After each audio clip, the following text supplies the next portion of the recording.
Next gen astro YouTube channel நேயர்கள் அனைவருக்கும் எனது இனிய வணக்கம். நான் உங்கள் டிஜே சுந்தரபாண்டி, சிவகாசியிலிருந்து.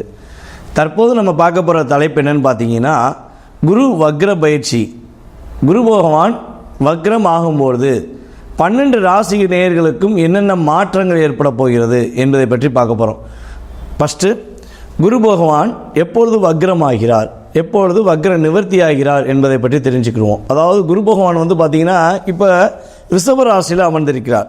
இந்த ரிஷபராசியில் அமர்ந்திருக்கும் குரு பகவான் ரிஷபராசிக்குள்ளேயே வக்ரமாகிறார். அதான் விஷயம். ஏன்னா எல்லாருமே நினைக்காங்கன்னா குரு பகவான் வக்ரம் ஆகிட்டா பின்னோக்கி நகர்ந்துருவார், அப்போ மேச ராசிக்குள்ளே நகர்ந்துருவாரோ அப்படிங்கிற ஒரு கேள்விகள் நிறைய பேர் நம்மகிட்ட கிளைண்ட் கேட்குறாங்க. ஸோ அதனால தான் முதல் சொல்லிக்கிறேன். என்னென்னா, குரு பகவான் அதாவது ரிஷபராசிக்குள் இருக்கும் குரு பகவான் ரிஷபராசிக்குள்ளேயே மிருகசீர்ஷ நட்சத்திரத்தில் பின்னோக்கி நகர்கிறார் என அறியப்படுகிறது. இது எப்போ நடக்குது அப்படின்னு சொல்லி பார்த்தீங்கன்னா, அக்டோபர் மாதம் 9ஆம் தேதி சரியாக 11:50 மணிக்கு மேல் குரு பகவான் ரிஷபராசிக்குள் வக்ர நிலை அடைகிறார் என பார்க்கிறோம். அப்போ அக்டோபர் 9 அவர் எப்போ வரையும் அந்த வக்ர நிலையில் இருப்பார் அப்படின்னு சொல்லி பார்த்தீங்கன்னா, பிப்ரவரி 2ஆம் தேதி 2025 வரையும் குரு பகவான் வக்ர நிலையிலேயே செயல்படுவார் என பார்க்கிறோம். அப்போ இந்த பிப்ரவரி 2ஆம் தேதிக்கு மேலே தான் குரு என்ன பண்ணுவார், வக்ர நிவர்த்தி ஆவார் என தெரிகிறது. சரி, ஓகே. இந்த குரு பகவான் வக்ர நிலையில் இருக்கும்பொழுது நம்ம நேயர்களுக்கு என்னென்ன மாற்றங்கள் ஏற்படும், அப்போ நிறைய பிரச்சனைகள் எதுவும் வருமா, கவலைகள் எதுவும் வருமா அப்படிங்கிற ஒரு பதட்டமான சூழ்நிலையை விட்டு நீங்கள் கட்டாயமாக வெளியே வந்துடலாம். ஏன்னா இந்த குரு பகவான் வந்து பார்த்திங்கன்னா இயற்கை சுபகிரகம். ஒரு நல்லவர் திடீர்னு ஒரு வக்ர புத்தி அப்படின்னு நம்ம சொல்லுவோம் பார்த்தீங்களா, நல்லா தான் அந்த மனுஷன் இருந்தான், இவன் ஏன் இப்படி ஒரு வக்ர புத்தியோடு இருக்கான் அப்படின்னு நம்ம சொல்லுவோம் பார்த்தீங்களா. அதே மாதிரி தான் சுப கிரகமான குரு பகவான் வக்ர நிலை அடையும் பொழுது என்ன பண்ணுவார்னா, சில ராசிகளுக்கு சில ஒரு பாதிப்புகளையும் சில விதமான ஒரு சிந்தனைகளையும் கொடுப்பார், அவ்வளோதான். ஆனால் இந்த வக்ர நிலை அடைவதனால பல ராசிகளுக்கு நல்ல மாற்றங்களும் உண்டு, வெற்றிகரமான செயல்பாடுகளும் உண்டு என அறியப்படுகிறது. இதில் உங்களுடைய சுய ஜாதகத்தில், அதாவது நம்ம பார்த்து கொண்டிருக்கும் நேயர்களுக்கு என்ன சொல்கிறேன்னா, உங்களுடைய சுய ஜாதகத்தில் குரு பகவான் வக்ர நிலையில் இருக்காரு அப்படின்னு நினச்சிக்கோங்களேன். அப்படி இருந்தார்னா நீங்கள் என்ன ராசியாக இருந்தாலும் சரி, என்ன நட்சத்திரமாக இருந்தாலும் சரி, என்ன லக்னமாக இருந்தாலும் கவலைப்பட தேவையில்லைங்க. நீங்கள் ஏதாவது ஒரு விஷயத்தை எதிர்நோக்கி காத்துக்கிட்டு இருப்பீங்க. இந்த விஷயம் செஞ்சிடலாமா, அது வேலை நிமித்தமான செயல்பாடாக இருந்தாலும் சரி, பொருளாதார ரீதியான செயல்பாடுகளாக இருந்தாலும் சரி, அல்லது ஒரு சுப நிகழ்ச்சிகளுக்குரிய செயல்பாடுகளாக இருந்தாலும் சரி, உங்கள் மனசில் இந்த விஷயத்தை நடக்கவே மாட்டேங்கி நான் நடத்தி காட்டணும்னு ஆசைப்பட்றேன், அதுக்காண்டி போராடுறேன் அப்படிங்கிற நிலையில் இருக்கீங்க அப்படின்னா, உங்களுடைய சுய ஜாதகத்தில் குரு பகவான் வக்ர நிலையில் இருக்கிறார் என்றால் இந்த குரு வக்ர பயிற்சி உங்களுக்கு மிகப்பெரிய ஒரு பொற்காலமான காலமாக இருக்கும். அது எந்த மாற்றமும் கிடையாது. ஏன்னா ஒரு கிரகம் சுப கிரகமான குரு பகவான் உங்கள் ஜாதகத்தில் வக்ர நிலையில் இருந்தால் இந்த வக்ர பயிற்சி உங்களுக்கு மிகப்பெரிய ஒரு ப்ளஸ்ஸை கொடுக்குது. சரி சாமி, என்னுடைய ஜாதகத்தில் குரு பகவான் வக்ர நிலையில் இல்லை, ஆனால் மற்ற கிரகங்கள் வக்ர நிலையில் இருக்குது. அப்போ எக்ஸாம்பிள் ஒரு புதன் பகவான் வக்ரத்தில் இருக்காருன்னு வச்சுக்கோங்களேன். அப்போ இந்த வக்ர பயிற்சி எனக்கு ஒரு மாற்றத்தை கொடுக்குமா அப்படின்னு சொல்லி ஒரு கேள்வி வச்சிங்கன்னா அதுக்கும் பதில் உண்டு. உங்களுடைய சுய ஜாதகத்தில் மற்ற கிரகங்கள் வக்ர நிலையில் இருந்தால், அந்த கிரகம் குருவின் சாரம் பெற்றிருந்தால் உறுதியாக உங்களுக்கு மிகப்பெரிய ஒரு மாற்றங்களும் முன்னேற்றங்களும் உண்டு என பார்க்கிறோம். ஓகே. இந்த குரு பகவான் பார்த்தீங்கன்னா இப்போ ஃபஸ்ட்டு என்ன பண்ணுறாரு, மிருகசீர்ஷ நட்சத்திரத்தில் வக்ர நிலையில் இருக்கார். அதுக்கடுத்து பார்த்தீங்கன்னா ரோகிணி நட்சத்திரத்தில் வக்ர நிலையில் இருப்பார். ஸோ இந்த வக்ர நிலையை கடந்து அவர் வரும்பொழுது மிகப்பெரிய மாற்றங்களும் மிகப்பெரிய ஏற்றங்களும், மறுபடியும் குரு வக்ர நிலையை கடந்த பிறகு வக்ர பயிற்சி நிவர்த்தியான பிறகு ஏற்கனவே ஒரு நல்ல பலன்கள் பெற்றுக்கிறவர், அதே மாதிரி ஒரு நல்ல ஒரு சுவ சம்பந்தப்பட்ட ஒரு மகிழ்ச்சி சம்பந்தப்பட்ட நிகழ்ச்சிகளை பெறுவார்கள் என நிதர்சனமான உண்மை. ஸோ வக்ர பயிற்சி வீடியோ முழுமையாக பாருங்கள். சில நல்ல விஷயங்கள், ஒரு அற்புதமான செயல்பாடுகளை உங்களுக்கு தெளிவாக சொல்லியிருப்பேன். நம்ம வீடியோ முழுமையாக பார்த்து நிறைய பேர் கால் பண்ணி நமக்கு பதில்கள் சொல்லியிருக்காங்க. அது ரொம்ப ரொம்ப மகிழ்ச்சியாக இருக்குது.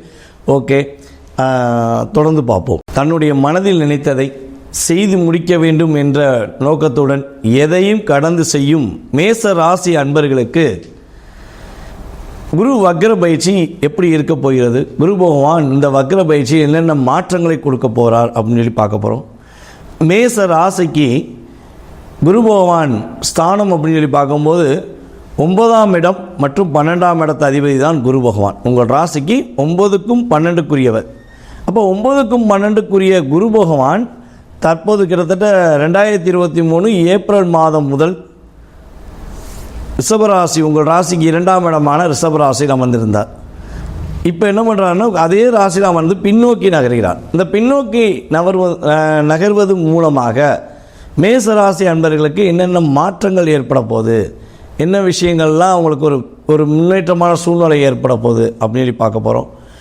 உங்களுக்கு பொருளாதார ரீதியான ஒரு தடைகள், மிகப்பெரிய தடைகள், பிரச்சனைகள், இதை எப்படி சமாளிப்போம், நம்மளும் முயற்சி பண்ணுறோம் அதை சமாளிக்க முடியலையே அப்படின்னு ஒரு தாட் இருக்குது அப்படின்னா இந்த குரு வக்ர பயிற்சி உங்களுக்கு மிகப்பெரிய ஒரு மாற்றத்தையும் மிகப்பெரிய ஒரு முன்னேற்றத்தையும் உறுதியாக கொடுக்க போகுதுங்க.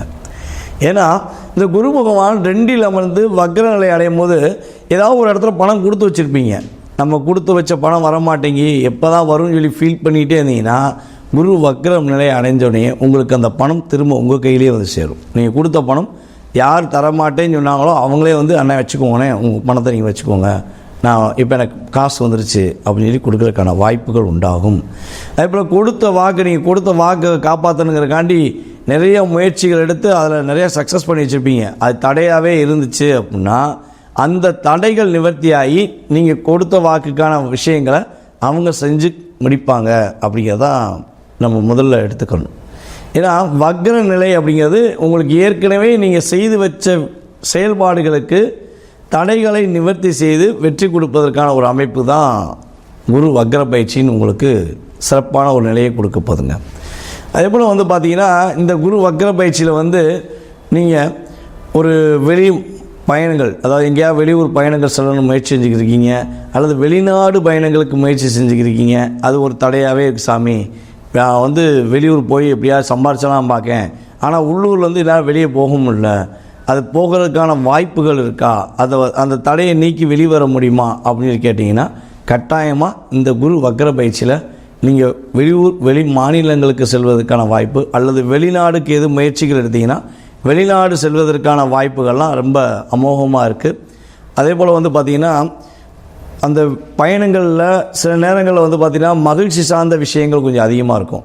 இப்போ ஒரு 1 லட்ச ரூபா எதிர்பார்த்து பிஸ்னஸ்க்காண்டி போகிறீங்கன்னு வச்சுக்கோங்களேன், ஆனால் அங்கே ஒரு 60 ரூபா இல்லை 50 ரூபா கிடைக்கும், ஆனால் அதை விட அங்கே ஒரு நட்பு வட்டாரம் கிடைக்கும், ஒரு நல்ல விதமான ஒரு உறவு பாண்டிங் ஏற்படும். ஸோ மகிழ்ச்சியான சூழ்நிலையிலும் இருந்துட்டு வந்த நிலைமைகள் உங்களுக்கு குரு வக்ர பயிற்சி மூலமாக ஏற்படுகிறது.